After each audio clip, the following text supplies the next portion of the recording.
DSP ভারতীয় cricket এই পদটি বেশ চর্চিত, কারণ মোহাম্মদ সিরাজ ভারতীয় দলের তারকা পেসার পুলিশে এই পদেই করেছেন। কিন্তু এবার ভারতের ক্রিকেট আকাশে উদিত হলেন নতুন এক ডিএসপি দীপ্তি শর্মা। গোটা টুর্নামেন্টে তার দাপুটে পারফরমেন্সে কাপ জিতেছে ভারত। তাই আপনার ভারতবাসী এখন শর্মাজি কি বেটিকে নিয়ে উচ্ছ্বাস মাতোয়ারা। 2017 সালে ফাইনালে উঠেও বিশ্বকাপ হাতে আসেনি ডিএসপি দীপ্তি। প্রবল সমালোচনার মুখেও পড়তে হয়েছিল কেন জাতীয় দলের সুযোগ দেওয়া হচ্ছে। 2011 ভারতের পুরুষদের বিশ্বজয়ে গুরুত্বপূর্ণ ভূমিকা নিয়েছিলেন যুবরাজ সিং।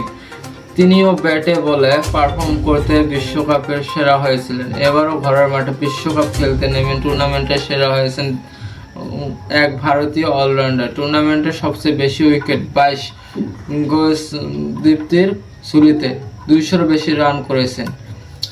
পুরুষ বা মহিলার কোনো ক্রিকেটার বিশ্বকাপের এক সংস্করণে এই পারফরমেন্স করতে পারেনি। ফাইনাল ম্যাচে সেরা না হলেও ব্যাট হাতে হাফ সেঞ্চুরি এবং বল হাতে 5 উইকেট নিয়েছেন এই অলরাউন্ডার দীপ্তি শর্মা।